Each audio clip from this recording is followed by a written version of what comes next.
And so coming up here, as we mentioned, we're going to have the Palmerston Terminators, who did not wear their equipment onto the ice for the opening ceremonies against the Manitoba All-Star girls, who were dressed. So Manitoba's been out there for a little while for their warm-up, but the 5-minute warm-up really has just started. And do you know much about this Manitoba team yet, or is this the first you're seeing them? You know more about Palmerston? Yeah, I know more about Palmerston. I don't know a lot about Manitoba. And as far as last year, they weren't. I don't know if they've got many returnees or not. I really have no idea. And that would be an interesting thing. And of course, you get up into the men's and women's category. There isn't necessarily a lot of turnover because you can be any age. But in the juvenile, you do have people. I talked in the last game about a Brady Stewart, or 2 games ago, who will be aging out. And is Jessica? Is this her last year? This will be her last year so too. she'll be age out of the juvenile, and some other players. So you don't want to waste your kick at the can when you get it, I guess. That's right. Yeah, and some of these opportunities don't come around too often, so you got to make the best of it when you can. We do have about 3 minutes before game time, and so we're going to go to break here on Rogers TV. Doug McGregor's up here in the booth with me. I'm Michael Harris. So join us right back here on Rogers TV right after the break.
Welcome back to the Harry Lumley Bayshore Community Centre in the J.D. MacArthur Arena here in Owen Sound, Ontario. It is the 2018 Canadian Juvenile Broomball Championships.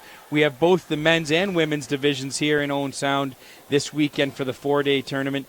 Also using the Julie MacArthur Regional Recreation Centre for games. So all 3 arenas, the 2 pads up there, all 3 arenas going strong for the 4 days. And really quite an event and quite a lot of athletes in here. If you were with us for the opening ceremonies, you saw all the teams on the ice recognizing the efforts that they've put in, their coaches, and you heard the people speaking, making jokes about the sacrifice and the money whatever parents are putting into. But that is a real thing, Doug, what the families are putting in. You're coming from Kilsyth, not such a big deal, but you're coming from Manitoba, like one of these teams. That's a fairly big week. Oh, it is. The cost is phenomenal. Like everybody knows, it's a lot more expensive to fly in Canada than it is even to fly south. Yeah. So some of these teams are putting out $600 a person just to get here, and then your accommodations and food on top of that. So it's a huge expense, and so it's they do their fundraising and the parents step up, and it's good to see that they do that. Yeah. One of the things that we were talking about during that break that I mentioned to you is how big these teams were, how many players they had on each team, and I thought, holy cow, that's a lot of players, like maybe too many.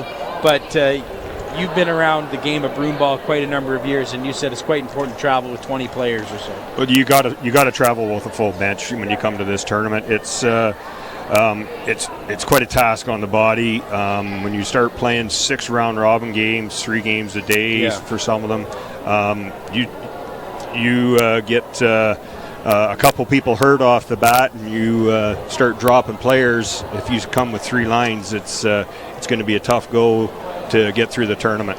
Well, I saw in the previous games the blitz game that we caught on the Rogers broadcast. We just caught the overtime, but you saw more than one player kind of limp off to the bench, and I didn't see enough whether they came back on, but the amount of shots they block, even that sort of thing, that you could see some injuries creeping in over the first couple days of a 6-game tournament. Yeah, hamstrings are a big thing when you're slipping on the ice. You say blocking shots, you'll see you guys in the dressing room, they'll taking their shirt off and their red welts all over them. Now I'm noticing just one red helmet. That's number 5 on the Manitoba All-Stars, Michaela Cavalier. And I bet somebody put the red helmet on her so her parents could find her on the ice. I remember, now we're going back to tyke hockey, but I got my son a white helmet so my wife could find him on the ice. We'll know where she is. But hey, in the dark colored jerseys, we have the Palmerston Terminators. In the white jerseys, the Manitoba All-Star Girls. Manitoba, just in the last couple of years, really committed to sending teams to these national competitions. So it's great to see the game growing across Canada. It is down into the Manitoba All-Star Girls and Palmerston putting the pressure on right away.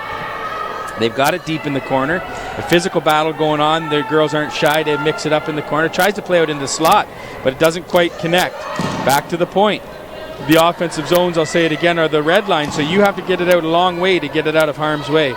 Shot blocked by number 14, Kelsey Much for Manitoba, and she gets a rough ride into the boards. Here's Palmerston out into the slot. Oh, past 2 sticks. In between 2 oncoming forwards for Palmerston.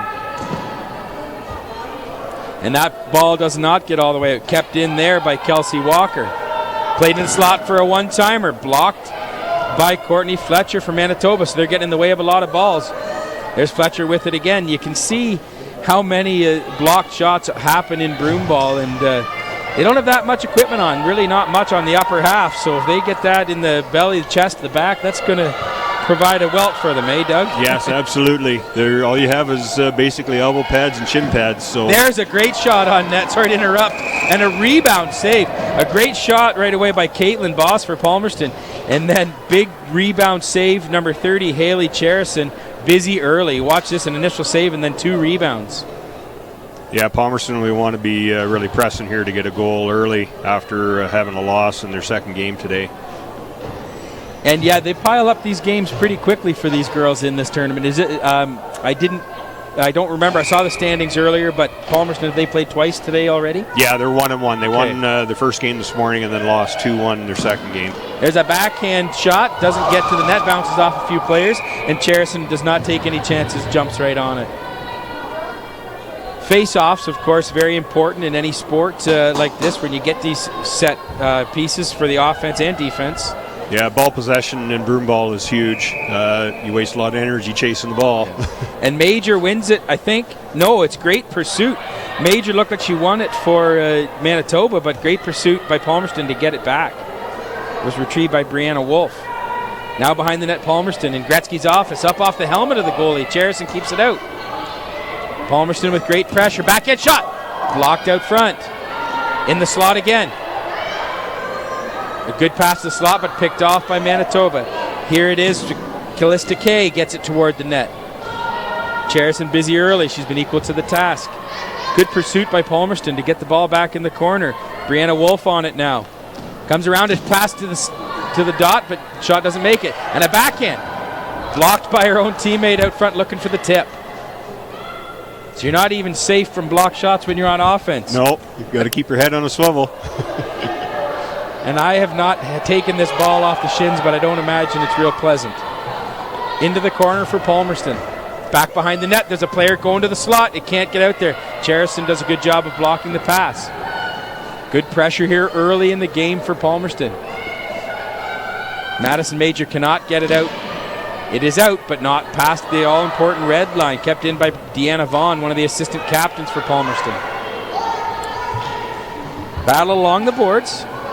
Number 9, Avery Grudeski has it for Manitoba. Looks tired trying to get it, but Palmerston comes away with it. Doesn't get to the slot. It's checked away. Played into open space. Chased down now by McIntyre. And Manitoba creates a bit of space for herself, uses her defense partner, but it's caught up in her feet. And Grudeski, I'm going to have trouble with that one today. Grudeski had some trouble, but Cherison bails them out again with covering the ball. So Palmerston doing everything right so far except getting it past the goalie. Yeah, I'm sure they've been told by their coaches to get an early start on these guys and wear them down quick, because Manitoba doesn't have as deep a bench as Palmerston does. Actually, that's a good point. We talked about how many players, but it is a much more full bench on the Palmerston side of things. And I guess that would be a role when you are traveling. You know, they might have more players at home, but again, couldn't get time off work or away from school or afford it or whatever. Absolutely, yeah. School's a big thing now with the kids at the age they are. Yeah. Well, I even looked at the Young Guns roster, and Megan Cato wasn't there, for instance. I don't know if she'll get here over the weekend or was planning on being here, but you know, she's away at school too. Maybe you can't get home for the weekend. Yeah. Or midweek at least. Exam time at universities and colleges. So Palmerston still with the pressure. It goes behind the net. One thing Manitoba's doing a good job is keeping it out of the slot area or out of the crease, but I may have spoken too soon. It's cleared into the corner. Manitoba, the definition of hemmed in right now. It's played out to the blue line. Just a chip, but it can't get past the red line. Kept in nicely by Kelsey Walker. Walker into Cassidy Burnett. Burnett taking her time, looking for a teammate. Backhand pass, but it almost picked off by Paige Kapitko. But Palmerston gets it back. Here's a chance in the middle for Madison Valad, who you mentioned earlier, number 33, couldn't quite get the shot away. There's some good physical play at the blue line to keep it in. Caitlin Cloutier. Oh, no, sorry. Brooke Drost for Palmerston took on two Manitoba players. Oh, there's going to be too many men penalty. Ryan and I talked about it. Coach and Adam Hockey have been victimized. You think you've got a clean change, all of a sudden the ball's there. Yeah, a little quick on the jump there. And so that's number 67, Emma McCrobb, having to go sit that penalty. It's such a tough one as a coach to choose that player to go over, because you're in my case, it's usually me that's messed up and I can't go serve the penalty. Well, the way I usually have my set guys for penalty kill anyway, so you know who's on the ice, and the ones that aren't going to be on the penalty kill usually go. So. And certainly at this level, they would have their penalty kill in their power play units. Usually, as a rule, yeah. They'll have the certain people that they want in situations. So this is the first the ball has been down in Palmerston end. Let's see if Manitoba can put some pressure on with the power play. Maybe this is their chance to get some momentum going and turn the tables, get their own goal here. Manitoba has it in the corner, looking for a pass to be made out front. Defended well there by Palmerston. That's going to go all the way down, but look at number 8, Callista Kay, go. She's all over it by herself, just going to kill some time. She might be one of the fastest players in the tournament. She can really run. Well, yeah, she had that on display right there. She just turned on the jets and got down to that corner in a hurry. Now, the ball doesn't seem to carry that much for those icings anyway, but you don't want to take anything for granted. Get down there and get it. Now, that's where fitness comes in, too. She just ran her butt off all the way down the ice, and now she's got to get back and play defense. So here is Kay with it now. She's going to flip it up the side. And look at a set play to her teammate who's on a mini break. She's by herself with two defenders. Just make sure she gets control. And that's Quinn Wilson, one of the assistant captains for Palmerston. If they don't put any pressure on her here, she's going to kill a lot of time. Yeah. Stick handle out toward the net. And she's got a teammate out front she might be able to find. Deanna Vaughn, the other assistant captain, but she just chooses to kill some time and dump it into the corner. There's Lauren Selman, throws it up the wall. Wingers and defense battling there. The ball's gone, but they want to take a couple more shots. And I think they'll both be going to spend some time to think about what they just did. Yeah, both of them are going. Yeah, they kept giving each other shots once the ball... Maybe they'll say they didn't know the ball wasn't there, but I think they're just playing aggressive. Yep, probably. That's Juliana Rohr. Or Ruier. Well, Ruier, that's what I'm going to say. Sounds good. We don't. We get the rosters. The teams are good at getting us the rosters, but we don't always get to talk to the team management ahead of time. So if I butcher these names, I apologize to the families. But number 2, Juliana Ruier is in there, and that's number 30, Caitlin Boss for Palmerston. And they're going to be all even now in 2 seconds. Number 67, Emma McCrobb, hops out of the box. Chasing it into the corner is Deanna Vaughn didn't chase it into the corner. Now we're even. So they'll be a little more aggressive on that forecheck. So this game has started very physical, Doug. Yeah, it has been. When you get Palmerston on the forecheck like that, they'll start bumping and banging to get the ball back. I guess in a sport like broomball, you can't take anything for granted until even when you get up a goal or two. But goals are so hard to come by. You have to go for that first goal. Yep, exactly. In the corner, Brianna Wolf after it. She comes away with it. She's got a bit of room to move, but they are 4-on-4, so there's more room to. There's out in the slot. It just missed. Valad kind of didn't have her bearings there, but a nicely set up play. She broke off the boards and her winger didn't take her, and she went right into the slot untouched. Those will be things that, when the players get to the bench, the coaches will address, I would think. I would imagine they would, yeah. See that 33? Somebody should be on her. And here she's got it again. Vlad moves in, a little stick handle, gets it toward the net, and just misses on the right side. On the ball now is Wolf. Wolf and Vlad have been dangerous this shift. Oh, a little deflection off the back checker stick. That ball gets out. Kay did her best to keep the ball in.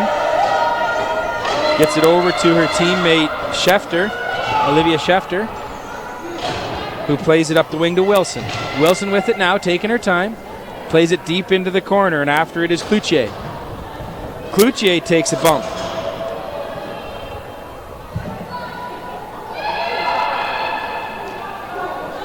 And number 15, Courtney Fletcher, tries to get it out, gets it just as far as the blue line. Good pursuit in the offensive zone, good forecheck. It allows Palmerston to get a change. You've got control when you're making changes while you're in the offensive zone. Oh, and a bad bounce kind of off Cloutier's foot down to her goalie, but it's turned right back up the ice. Yeah, with the changes in the first period, you've got the bench close, so it's easy to get that change in the offensive end. Oh, that's right. It's so because of only 2 periods, you start your goalie in the opposite end. Yeah. If you can do that a lot in the first period, it'll tire the other team out for the second. They might not have the legs to stay with you. And there's a shot toward the goal, just off the side of the net. Palmerston with all the pressure here so far in the first period. We're 10 minutes in, no goals to show for it. Dangerously into the slot, but it doesn't end up with a goal or with a shot on net. And the captain, Courtney Fletcher for Manitoba, gets the ball out of harm's way, but still not out of the offensive zone for Palmerston. Brooke Drost in. There's a good defensive play. Can she get up and get rid of it? Uses her teammate well. With it now is Raylene Comartin. Comartin is able to clear it down the ice. And it's not going to be an icing because Michaela Cuvelier in the red helmet was chasing it down. And she gets it from Drost out to the slot.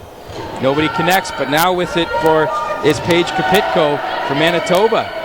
Let's see if they can counter. A good body check, more of the physical play. Kopitko not giving up on it. Drost eventually wins the battle, has it behind her own net.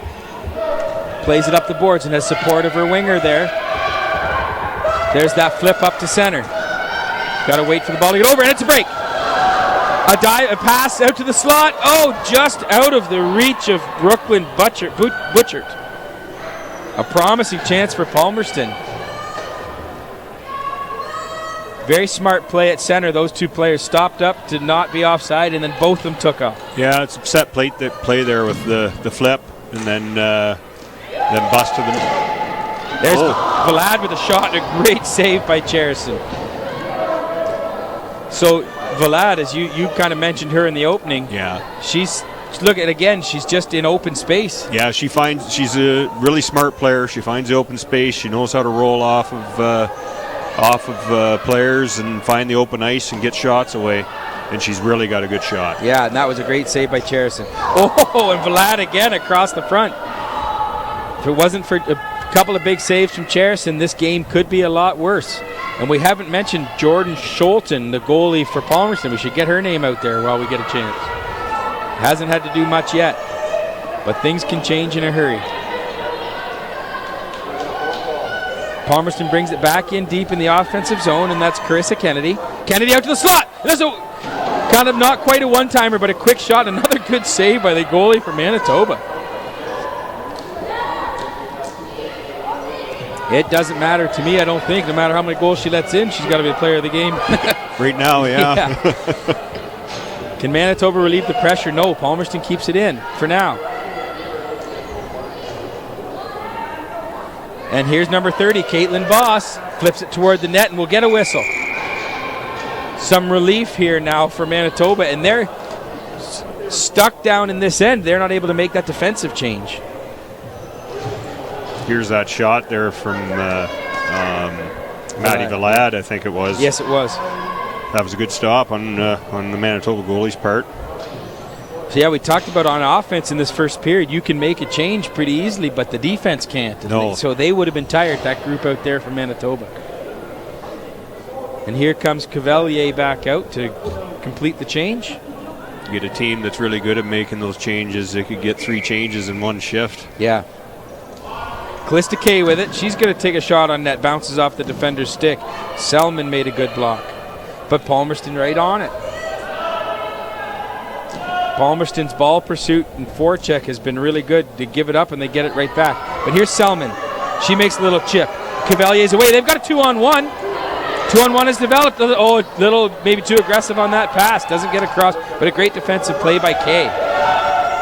Manitoba number 2 there. She actually ran towards the defender and took away the pass instead of moving away. Okay, you thought the same thing. And again, I don't have the broomball experience you have, but she got closer to the, instead of creating space, she got rid of the space. Yes, yeah, exactly. If she had moved away to the left, she probably would have had a better chance of getting that pass. Yeah, a little flip pass even just out into open space. Again, the game's real easy when we're up here. It always is. These athletes out there working at full speed, things are a little different for them. A nice play at the red line to keep it in by Manitoba, but the ball sneaks past. And we've got a break for Palmerston off to the side of the net. Quinn Wilson. Everybody's caught up. Defense gets back. The offense makes a change. Quinn Wilson with it still. You can see she's got a slight curve on her stick. Not every player does. No, some like it, some don't. The ones that really have a good wrist shot, you'll see they'll have that curve in their stick. And Ryan Gregg was telling us that wrist shot is really developing for a lot of these younger players, that they've figured out the quick wrist shot. It doesn't always have to be the big wind-up slap shot like that. Yeah, we never thought of doing that when we were playing at their age, but now they're the way they can handle the ball it's so much better with that. Some of them with that curved broom. Yeah, well, I always think every generation that comes through in sport figures out something else, right? Like they learn what the older age group has to tell them, and they figure some stuff out for themselves. This is Christy Van Ooyen. Oh, a great save again by Cherison off a good shot. So this goalie has been busy.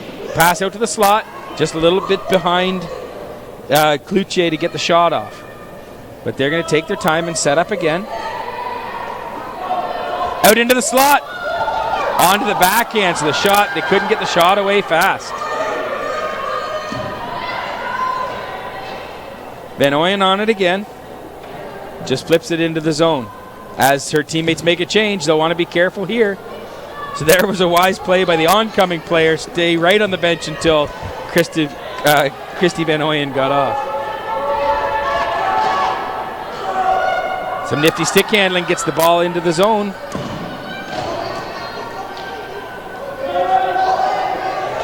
Number 25, Kelsey Walker, goes back to get it from her goalie, but her goalie doesn't want to give it to her. She plays it up. And Marina Muhlenbelt gets it into the zone. Played toward the net. Oh, with Sarah Waukee going to the far post. That was Alexis McGill tried to get a shot off, but just tripped up at the last minute. A couple lucky bounces there, and she got a break. And look at this effort. Defender coming across. Well played by Avery Grudeski. And there was actually some room between in the 5-hole there. She almost got that. Great second effort by the defender and by McGill on that play. It makes for an exciting play. Well, this is what drives me nuts about hockey sometimes, is kick and send. But I'm sure the official has a reason.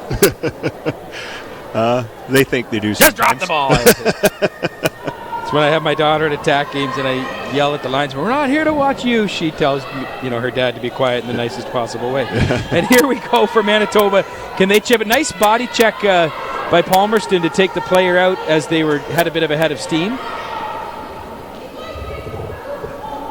And that is going to hit the rafters. This is not, this is a higher ceiling than what they're going to play on at Palmerston, but for a big, junior A rink, it's not a high ceiling. No, it isn't. But it's a good height for Broomball for the flips. You don't run into too much problem putting it into the rafters. Just got to watch the clock in the middle. Yeah, that's what we were talking about earlier in the broadcast as well. But that it doesn't get hit as much as you think it's going to. No, it doesn't. I see it a lot when I help Rogers broadcast the junior B and senior lacrosse in the summer. It comes into play for the goalies trying to make stretch passes, but hasn't been much of an issue yet for the Broomball here as we're into Game 3 in our Rogers broadcast this evening at the Harry Lumley Bayshore Community Center. I am Michael Harris. I'm with Doug McGregor, longtime Broomball player and coach and supporter of Kilsyth Flyers, Kilsyth Young Guns, and just Broomball in the area in general. And here go the Palmerston Terminators on offense again. Out into the slot, but knocked away by Manitoba. Good defensive play, but they're not able to get it. Kept in nicely there by Olivia Schefter. She plays it off the wall, up to her teammate Cassidy Burnett. Burnett with a nice move. Out into the slot. There's a shot. Oh, nicely defended. Oh, a great leg save. That was a great stop by the Manitoba goalie. Yes. There. I can't tell numbers on Palmerston are hard to see sometimes, but watch this come across. A beautiful play out to Vlad, who's in open space again. Yep. A common theme. Maybe the wrist shot there would have been good. And number 61, Brooklyn Butcher, just missed. But there's where Vlad took that big wind-up and it got knocked away. Maybe that quick wrist shot would have been better in that situation. She can do both. I've seen her. Yep. And then she won the face-off. As we talked about, ball possession in Broomball, so important. It's difficult to get it from you. Another ball toward the net, caught up in the side of the net, but Palmerston gets it out, and here's Butchert again. Butchert with it on the half wall. Dekes her way into the corner. Has some space, finds her teammate who gets it out in the slot, but only Manitoba there. Manitoba a little too casual getting it out of her zone there. Lauren Selman didn't know she had back pressure. Shot blocked well by Megan Middleton for Manitoba.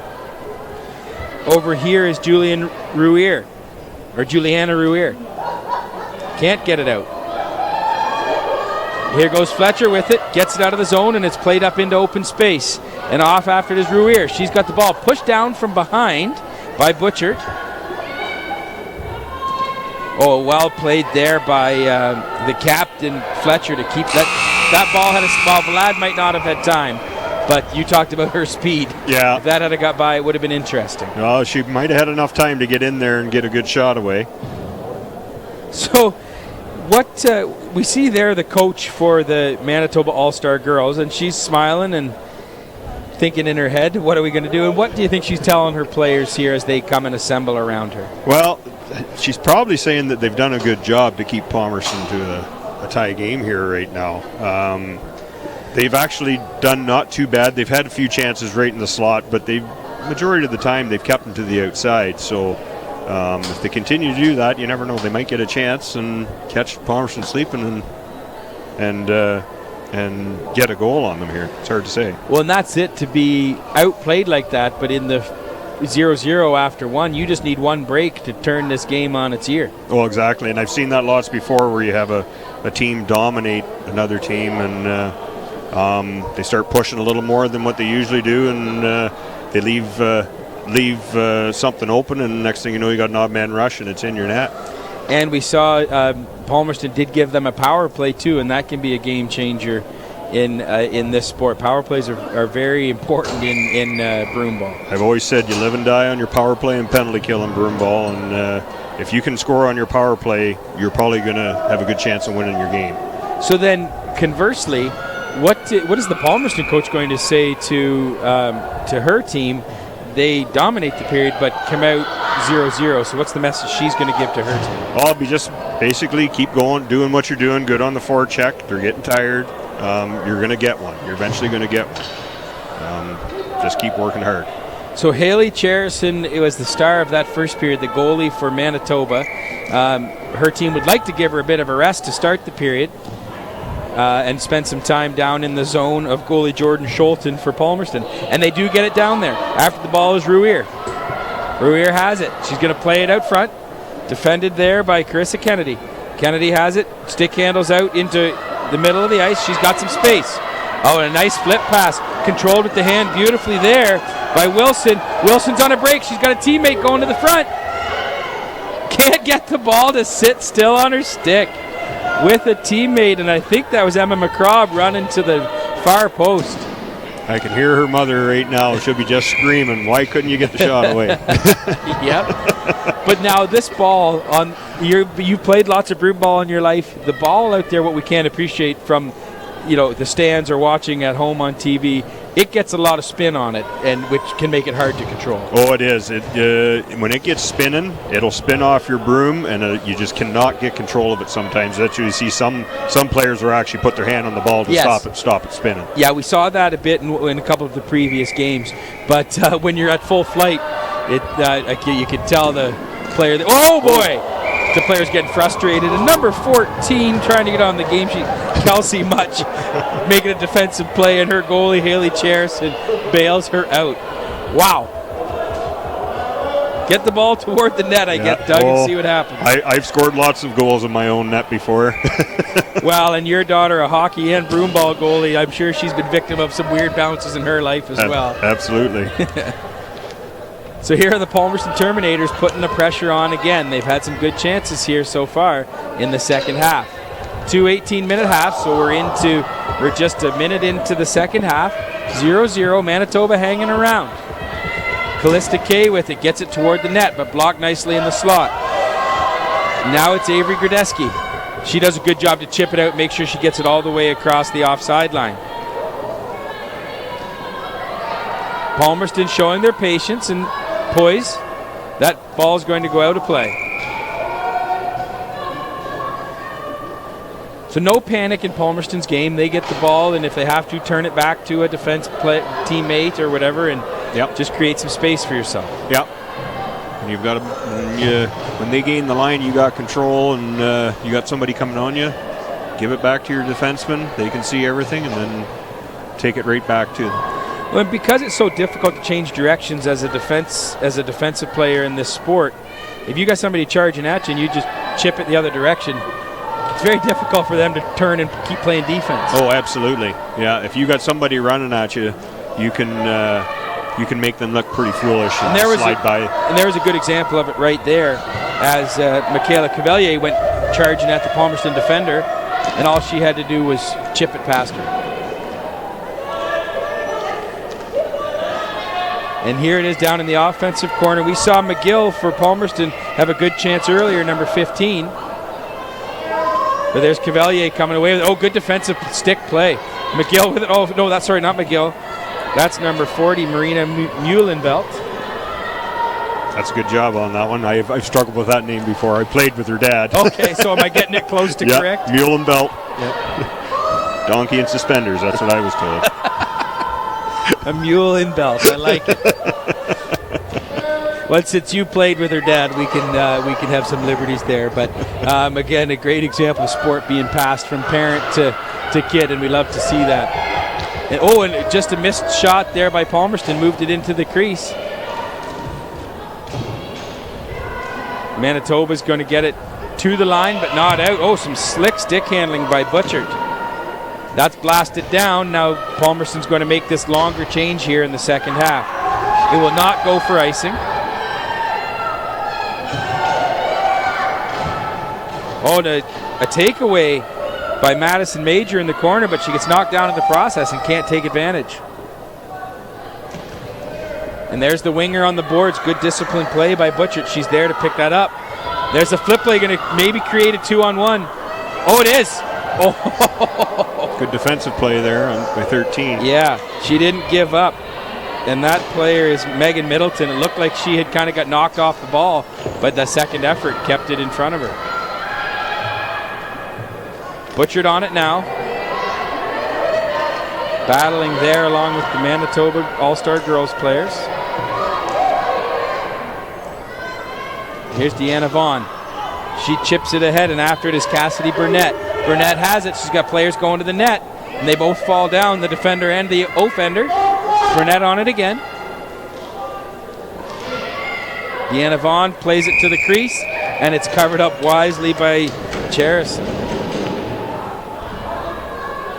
Seems like Manitoba's got maybe a second wind here. There hasn't been as much play in their end as there was in the first period. Yeah, I was thinking very similar to that. They're a bit more pushback right now.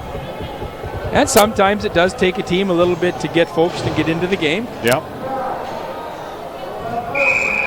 And you often say that, you know, in broomball and in hockey and in other soccer even, your goalie needs to make a few saves for you to keep you in it while you get your legs going. And now maybe the offense and defense can take over. But kept in nicely at the line by Schefter. It's given away now, and the captain, Fletcher, with it, plays it up the boards. Up the boards to Sigurdsson. Sigurdsson chips it up, and it does get it out. Now on it is Callista Kay for Palmerston. She's just going to create some space for herself and change directions. Oh, and a nice play over by Schefter. That no panic. But there's a good aggressive defensive play. Kira McIntyre keeps it in, and a shot on net. So we haven't called Jordan Scholten's name a lot, but there's a save for her in net for the Palmerston Terminators. That was a good job by Kira McIntyre for Manitoba. She caught two of the Palmerston players sleeping and snuck in between them and picked that pass off. Yeah, it looked like the Palmerston players were kind of looking at each other. You're getting that, aren't you? No, you get it. No, you get it. And yeah, she just stepped in there and took it away. Now, do we have in our area lots of broomball officials, or are these officials brought in from all over as well? No, they're from all over, well, Ontario. There's some from the east, Ottawa area, some from Central East, Trenton area. There's a couple from Quebec. I believe there's one from Manitoba, maybe one from Saskatchewan. Not 100% sure on that, but majority of them are from Ontario. And so in the men's and women's leagues out at Katy and Desborough, do you have licensed officials for all those matches? Some of them are, some of them aren't. Okay. It's not really a sanctioned league in Katy, but some of them do have the referee's ticket, but not all of them. Christy Van Oyen on it, or Van Oyen, sorry. I'll have to ask her on Monday at school how to say her last name properly. She wasn't in my class, so I didn't figure that out. But Van Oyen will go with it. She's got the ball now off the backboards. Can be a smart play if you figure out the boards, how to miss the net on purpose and get a good bounce. Van Oyen with it, a nice give and go. And there's Sarah Watke. Nope, I lied to you. They all look, the ponytail looked the same. I'm sorry, that shot came from Brianna Wolf. Wolf has it, bounce off of her stick. And it's chased down by Fletcher in the corner with Wolf. Battle along the boards. So what we're seeing, Manitoba, if they get the ball in their stick, they've got to get rid of it fairly quickly because Palmerston's right on them. Yeah, they're not giving them any time and space, that's for sure. Brooke Drost does kind of the time and space thing, takes it back, everybody regroups. And that's Sarah Watke, but I'm sorry I get to say her name when she goes offside. Just didn't quite wait long enough for that chip off the boards to catch up to her. And so they've had to come in and paint on some extra hash marks and dots here at the middle of the blue line area there for the offsides. And there's a red dot right in by the hash marks. Is that like if there's a penalty shot or something? Yeah, okay. Penalty shot, yeah. I believe it's 25 feet from the goal line. And what would cause a penalty shot? It's a good question. Yeah, like you don't see it too often. You don't see it very often. It's when,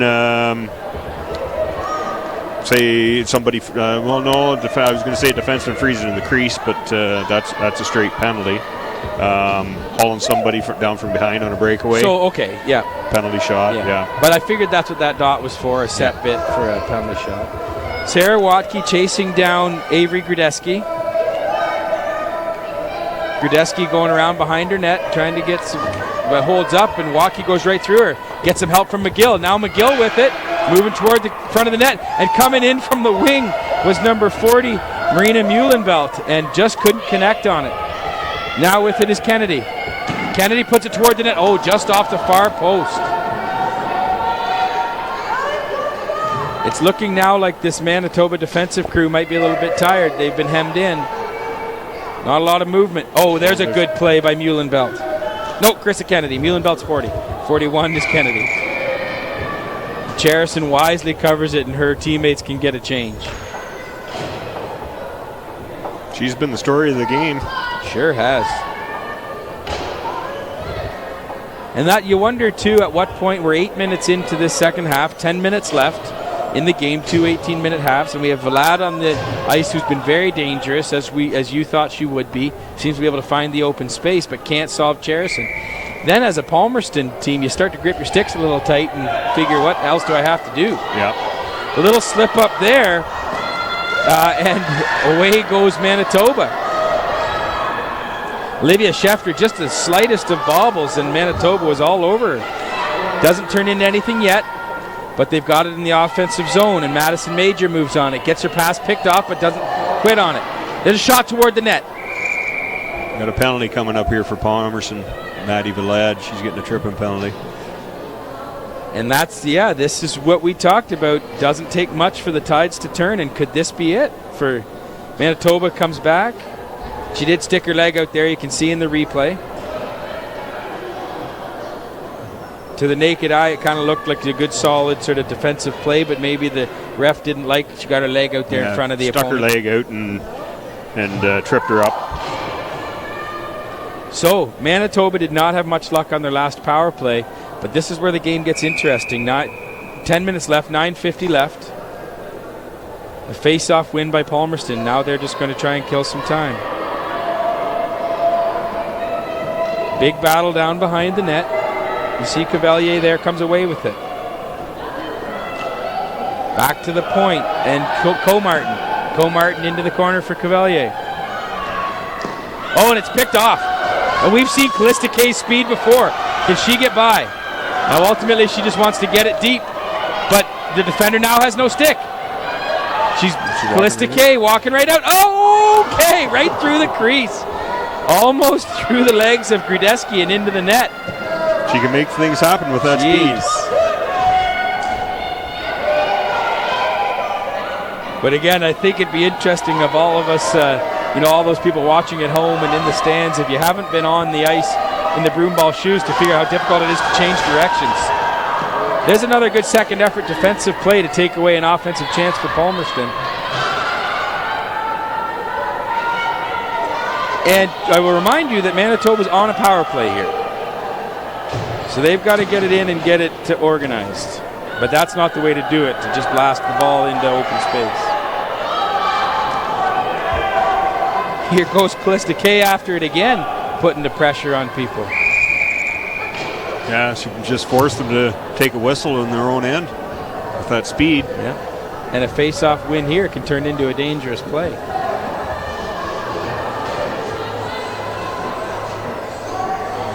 This is the next penalty kill unit comes on for Palmerston. And the next power play unit with 35 seconds left in the power play. See if Manitoba can win a face-off and get the ball moving down in the offensive direction.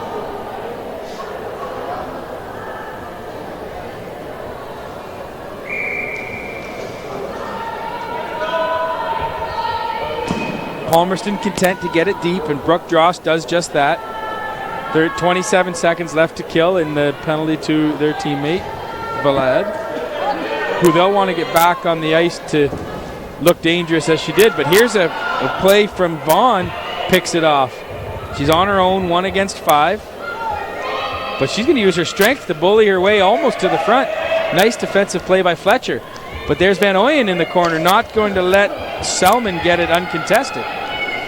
The ball's in the stick of Bernard now. Bernard kicks it up to Selman. But look at Palmerston. They're back. Even strike, that was a bounce. Whoa!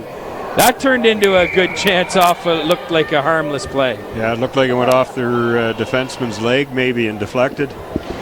And maybe the best thing about that is no rebound from Cherison, because Valad came straight out of the penalty box and went right into the crease area.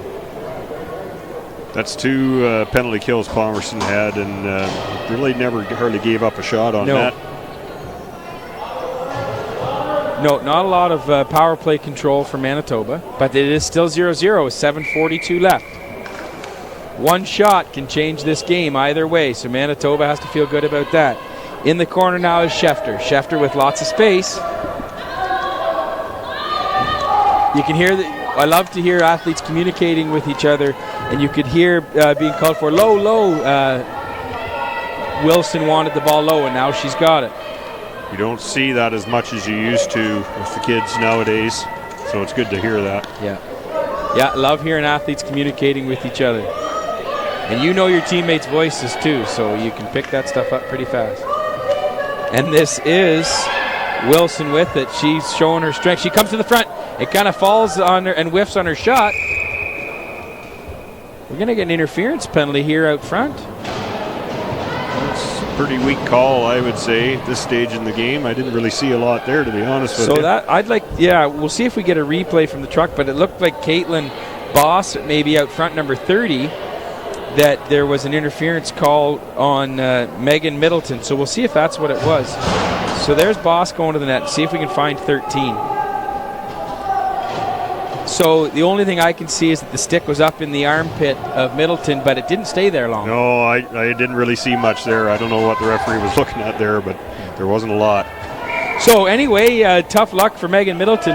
We're not in charge of such things. So it is a power play to Palmerston, and with the ball down low is Butchert. She's been dangerous today. Coming after it now is Deanna Vaughn. Vaughn back down the wall. There's a shot toward the net. Doesn't get there.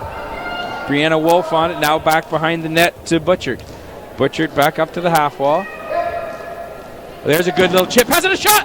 Oh, and a good save by Cherison. Again, Valad with a hard shot on net. She didn't even stop that. A good one-timer. Yeah, no, that was a great one. And I actually waited on the call because I couldn't tell on the bounce whether it was going over the goalie's shoulder or controlled. But here is Vaughn with it up at the top. Back to Valad. She's going to shoot again. Why not? Tries to go upstairs this time, but just a little too high. Here's Callista Kay, I think, with it in the corner. Now it's all the way over to Valad in the other corner, but she's got Kay going to the net and tries to work it over. Oh, it just misses on the one-timer, and Cherison comes across. With that little bit of delay, Cherison had time to come across. But you could see Valad looking right at Kay to make that cross-ice pass. And the rebound became dangerous. Cherison has been so good at controlling rebounds, and that one got away from her and almost caused her problems. That pass by Maddie Valad, there's a lot of girls that can't see that, let alone make the pass. Yeah. Well, that's where this bird's eye view that we have is so handy, because you can see Kay give it to her and then kind of slowly creep into that area. But you're right, that is the sign of a top-notch player to see that develop. So here we are, different unit. Kelsey Walker has it now. Back up here to Vaughn stayed on, and Valad stayed on, or maybe Walker's just in a different spot. She was. Okay, with it is Butchert. Over to Walker. There's a hard shot, and a good blocker save. Not much angle there, but Cherison still had to make a great save. And Valad blasts a crossbar. Not put anything on net to bounce. Oh my goodness! Brianna Wolf had it on her stick and just blasted a little bit wide. I wondered if Brooklyn Butchert had actually hit that with a high broom. Oh, okay. And come across. Yep. And that'd be a penalty, wouldn't it? Yeah, absolutely. Yeah. Not just a whistle. No. So we're back to even strength. So Palmerston looked dangerous, but then again, nothing to show for it. 0-0 here with 4.5 minutes left. Callista Kay with the ball has been dangerous with her speed. Plays it into Vlad. Vlad's going to have another crack at it. A bounce off the defense person again. Cherison not only has to worry about it off the broom of Vlad and the other Palmerston players, but that hit the leg of her defender again, I believe. So we'll see here on the replay, Doug, exactly what happens. That was a good shot. A great camera work overhead view there provided by Rogers TV. But look at this right in the slot. Oh my goodness. That's the things bad dreams are made out of, depending on who scores the goal here in this game. With 4 minutes left, you don't expect more than one goal to be scored probably. No, next goal is going to win it, I would say. So this could be, at this time of the game, Palmerston would be controlling the play, but this could certainly be where having a much larger bench would pay off these last 4 minutes of the game as well. Yeah, the team, they'll be starting to get tired here, especially with these longer 18-minute periods than what a lot of these girls are used to. Usually only playing 15 minutes. So. Oh yeah, that extra 6 minutes would be a big deal at the end of a long day as well. Exactly. So another ball dangerously through the crease of Cherison, but she's not letting anything get by her tonight. It's a good play by Kay to keep it in, use her speed to get around the edge. Looking for a teammate here. Or a shot and a deflection. But there's a good defensive block. Look at Palmerston, look at that play by Schefter to be right there and not let the ball past her. Yeah, it looked like Muhlenbelt was going for a change, and they got to be careful. Woo! I wonder if Van Ooyen had touched that, it could have been trouble. With the ball surveying is Avery Grudeski, and there's a steal. Pressure. Oh. And it is a goal! Just a one little missed play. Yeah. If the goalie had just tapped that into the corner instead of trying to make a play with it, it would have been a different story. But and Caitlin Cloutier comes up with the, we can call her Clutch Cloutier, I guess, coming in the last 3 minutes left. Just looks like the goalie kind of mistimed how quickly the ball was coming to her, maybe, and then forced to panic. It looked like she was undecided and then tried to tap it ahead instead of just putting it off to the boards. And that was the difference. I really wanted Palmerston to score. If they were going to beat Cherison in this game, I wanted them to score a beauty, like a top shelf bar down type goal. Cherison did not deserve kind of a fluky type goal like that to get past her. No, the only reason Manitoba is still in this game is because of her. So we'll see what kind of answer they have. Like we said, we figure the way goals come often in girls broomball, and the boys game is not terribly high scoring either. 3 minutes left, Palmerston can just basically shut this down and kind of play prevent. Well, they've got pretty good ball control, so if they can maintain ball control in Manitoba's end and not let them get their goalie out, this could be the game over here right now. And we aren't seeing, even if it gets down into the Palmerston end, we're not seeing a lot of balls carry all the way down for icing, so they can kind of bang it down and hope it doesn't go all the way. So I wonder if, what do you think the Manitoba coach is saying right now? Well, she's saying you probably got to flip the ball deep to the boards, stay out of the middle of the ice, and get control and get her goalie out and try to get something set up. But like I say, Palmerston's got pretty good ball control. They might have a hard time doing that. Yeah, it would be interesting to see, as you're saying, who has the ball for the rest of the game. You've got Vlad out there who seems to always get in the right spots. There's the goal scorer, wins the face, ties up the face-off, and Vlad goes to get it. And Van Ooyen going to the net too. Is it going to bounce to Van Ooyen? Oh, right through the crease. And I think Vlad gets a stick to the cage, but she was faced the wrong way for the ref to see it. Palmerston satisfied, sealing it up along the boards. Look at the help come in. And off to the races is Kennedy. She's got Van Ooyen with her. It's out on the wing to Van Ooyen. Van Ooyen plays it deep. Kennedy goes after it. Covered there by the captain, Fletcher. Fletcher going to chase her down, but that's back out. Oh, there's another good glove save by Cherison. So she's not giving up. All Palmerston has to do is keep it to the outside and let Manitoba come to them. And that, I guess, is the message that they got when they went for that timeout, was just get the ball, keep it outside, and get it deep if you're pressured. Yeah. Because they don't need another goal here right now if they maintain possession. And the goal scorer, Caitlin Cloutier, rushes off for a change. And there's out to Vlad. And wrong she person to lose the ball to. Yeah. Geez, she just has a knack to find open space, doesn't she? And some players, you see that in sports. Some players just have that ability to kind of be sneaky and sneak into the dead areas on the ice. So here, kind of a battle behind the net, but this is playing right into what Palmerston wants. Coming away with it is Megan Middleton. But Vlad takes it from her. Vlad has it, just going to run around the outside. So you mentioned how much experience Vlad has and her Palmerston teammates. One of the hotbeds of broomball in Ontario and therefore in Canada is that Palmerston region.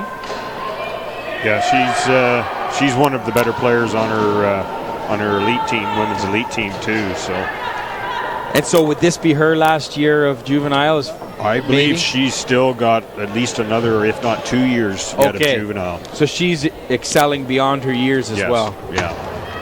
And then, of course, at that level, you're playing with even better teammates, and that makes you better as a player, too. Exactly, yeah. And you learn a lot more at that level, too. And you have to learn more to keep pace, right? Yeah. So just 30 seconds left. It feels like this will be 30 seconds spent in Manitoba's zone. But, hey, listen, nothing to be taken away from the efforts of Manitoba here. They were outgunned here in this game. Couldn't really ever seem to get it going. But Palmerston, a slick unit, they just kept control of the ball and not a lot of wasted energy. Move the ball and chip it past people. Yeah, they kept control of the ball, and they finally got their chance. It wasn't much of a chance that I thought they were going to get, but... Well, and that's what I said. It is a 1-0 win for the Palmerston Terminators. There you see Jordan Scholten in your camera picture. I guess you better get her name out there for a third time. We didn't have to call her name that often, but she made 1 or 2 saves when she had to give her, to not let that game go Manitoba's way. I would not like to see the time of possession numbers for Manitoba's sake, but there, you said really it's just been the last couple of years Manitoba's made a commitment to sending team to these national competitions and building up the sport in their province. Yeah, exactly. And the boys, Manitoba last few years, they've had a really good team. But then, and then the kids get older and then you bring a new group in. So, and that could have very well happened with the girls' team too. When we talked about the yes and no real contest there. Haley Cherison is the player of the game for the Manitoba All-Stars girls. She was absolutely brilliant in this game with some huge saves. And Vlad did not score, but it seemed like every time she was on the ice, she found that soft spot in the defense for a scoring chance. Absolutely. Yeah, I don't know how many shots she had from that slot area, but she had a bunch. So a game of, of just these games in broomball have a tendency just to stay close, and that is a scary thing for the team that thinks they're dominating. The other thing you think, too, with an age group from 16 to 20, it'd be interesting to know how old the players were, too, because you could have a team that's very much, 18, 19-year-olds playing against a team, a lot of 16, 17-year-olds. You just never know that either. Yeah, that's right. For example, the Kilsyth Flyers, they are a very young team. A lot of those kids are just out of midget. Yeah. I think they've only got 4 returnees from last year. Yeah. So. Well, and that's that one interesting when I was doing that Kilsyth Flyers game. I know lots of those boys, so you think of Jared Christie and Jason Rourke and those guys just being in their first year of this age group, of this juvenile age group.